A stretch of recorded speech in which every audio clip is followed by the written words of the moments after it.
সুস্বাদু ফলের custard recipe. প্রথমে একটি পাত্রে ফুটানোর জন্য কিছু দুধ ঢেলে দিন। কিছু চিনি যোগ করুন।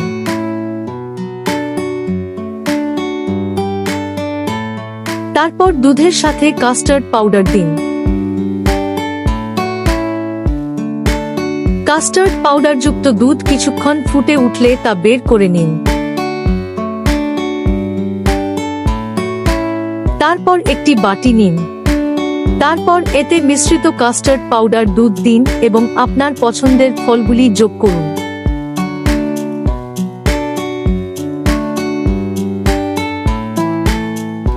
কিছু কেকের টুকরো যোগ করুন এবং চামচ দিয়ে ভালো করে মিশিয়ে নিন।